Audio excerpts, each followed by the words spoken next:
नमस्कार दोस्तों, आज की इस नए वीडियो में एक बार फिर से आपका स्वागत है। जैसा कि आप सभी को मालूम है कि लेट नाइट कल के डेट में शिक्षक का मॉडल आंसर जारी कर दिया गया है। शिक्षक के मॉडल आंसर में व्यापम ने इन 7 प्रश्नों पर दूसरा आंसर लिया हुआ है, ठीक है, जिन पर इन 7 प्रश्नों पर दावपत्ती किया जा सकता है और व्यापम को इन 7 प्रश्नों के उत्तर पर लेना होगा बड़ा फैसला, जिससे आपका नंबर और बढ़ सकता है। तो नंबर आपका बढ़ेगा और किसी का नंबर घटेगा, क्योंकि यदि आप जिस क्वेश्चन को लिए हो वही व्यापम लिया है लेकिन उसको चेंज करेगा तो आपका नंबर घट सकता है। तो इसके लिए किसी को फ़ायदा है तो किसी के लिए नुकसान है, लेकिन इन 7 प्रश्नों पर दावापत्ती जरूर किया जा सकता है। तो आइए मैं आपको दिखाता हूँ इन 7 कौन कौन से प्रश्न हैं जिस पर दावापत्ती किया जा सकता है, और इन 7 प्रश्नों पर दावापत्ती का आंसर जरूर चेंज करना पड़ेगा। देखिए, पहला क्वेश्चन आप देख सकते हैं, खाली स्थान में बालक मुख्य रंगों की पहचान कर लेता है,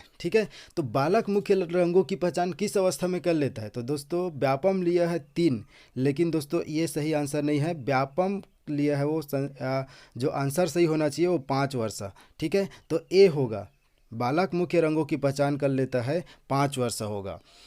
नेक्स्ट देखिए, एक बच्चे की वृद्धि और विकास के अध्ययन की सर्वाधिक अच्छी विधि कौन सी है? तो एक बच्चे की वृद्धि और विकास के अध्ययन की सर्वाधिक अच्छी विधि विकासी विधि होगा, लेकिन व्यापम लिया है तुलनात्मक विधि। आप 2016 का टेट पेपर उठा करके देख लीजिए, 2016 के टेट पेपर में ये सेम क्वेश्चन आया हुआ है, ठीक है, सेम क्वेश्चन रिपीट हुआ है और व्यापम उसका फाइनल आंसर जब लिया था तो विकासी विधि लिया था।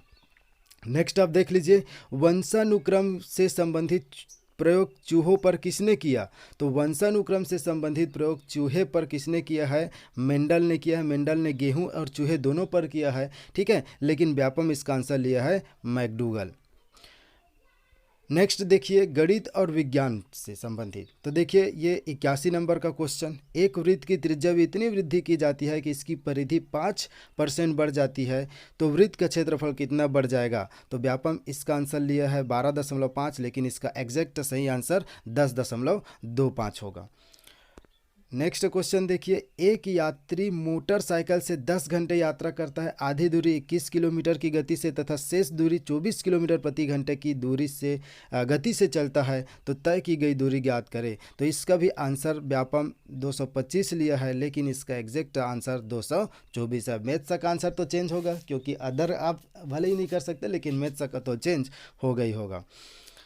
उसके देखिए, संविधान के अनुसार सही क्या है? तो संविधान के अनुसार देखिए, एक संविधान में जो है विधानसभा और विधान परिषद दोनों होता है, लेकिन व्यापम इसका सही आंसर लिया है ए, लेकिन इसका सही आंसर होना चाहिए ए और मतलब फर्स्ट और सेकंड दोनों सही, मतलब इसका सही आंसर सी होना चाहिए, क्योंकि राज्य संविधान के अनुसार जो है एक राज्य में विधानसभा और विधान परिषद दोनों होता है, ठीक है। तो इसका सही आंसर सी हो जाएगा। लेकिन इस क्वेश्चन को देखिए जो 106 है, इस क्वेश्चन को अगर मैं कहूँगा तो आप लोग मुझ पर हंसेंगे कि आप पागल है बोलोगे, लेकिन यदि आप देखिए एनालिसिस करके देखिए, विश्व स्वास्थ्य संगठन हु के अनुसार डीबी के ऊपर के शोर को ध्वनि प्रदूषण के रूप में प्रदर्शित किया गया है।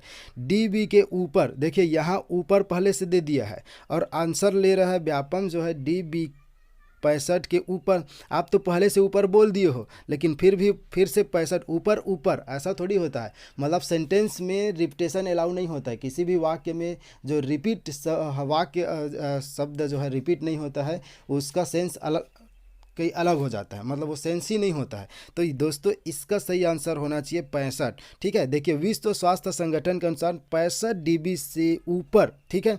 अब आप ऐसा पढ़ेंगे, मान लो देखिए, विश्व स्वास्थ्य संगठन के अनुसार 65 डीबी के ऊपर से ऊपर के शोर को ध्वनि प्रदूषण के रूप में परिभाषित किया। तो ये सही सेंटेंस लग रहा है, मैं पढ़ रहा हूँ, हु के अनुसार 65 डीबी के ऊपर से ऊपर के शोर को ध्वनि प्रदूषण के रूप में परिभाषित किया गया है। तो ये सही नहीं लग रहा है, ठीक है। तो देखिए ये इसका सही आंसर होना चाहिए 65 डीबी। अब देखिए मैं 65 डीबी ले रहा हूँ, उसको पढ़ के देखिए, हु के अनुसार 65 डीबी से ऊपर के शोर को ध्वनि प्रदूषण के रूप में परिभाषित किया गया है। तो ये सही होगा 65 डीबी के ऊपर से ऊपर, तो ये गलत है। तो इसका सही आंसर होना चाहिए ए। तो इसको भी, तो अगर ये नहीं है तो इसको विलोपित किया जा सकता है। तो दोस्तों इस प्रकार से ये 7 क्वेश्चन रहा जिसको व्यापम को विलोपित करना, मतलब आंसर चेंज करना पड़ेगा। ठीक है, या तो कोई क्वेश्चन जो है विलोपित करने वाला तो लगभग कोई क्वेश्चन नहीं लग रहा है, इसमें जो है आंसर चेंज करने वाला लग रहा है। ठीक है, तो दोस्तों इस प्रकार से आप जो है दावपत्ती प्रस्तुत कर सकते हैं। दावपत्ती आपको कैसे करना होगा, तो दावपत्ती आपको अपना जो प्रोफाइल आईडी बनाकर रखे हो व्यापम में, उस प्रोफाइल आईडी से लॉगिन करना होगा, और लॉगिन करेंगे तो नीचे आपको टैब मिलेगा दावापत्ती का, वहां आप दावपत्ती प्रस्तुत कर सकते हैं। पीडीएफ बना करके आप सेंड करेंगे, ऑथेंटिक प्रूफ आप सर्च कर सकते हैं, ऑथेंटिक प्रूफ आपको मिल जाएगा। ठीक है, ये है ना। तो इस प्रकार से दोस्तों आज के लिए बस यही जानकारी देना था। ठीक है, मिलते हैं एक नई वीडियो के साथ बहुत जल्द। सहायक शिक्षक का भी जो मॉडल आंसर आने वाला है, तो तैयार रहिए सहायक शिक्षक के मॉडल आंसर के लिए। तो आज के लिए बस इतना ही। Thank you for watching. जय हिंद, जय भारत, जय छत्तीसगढ़।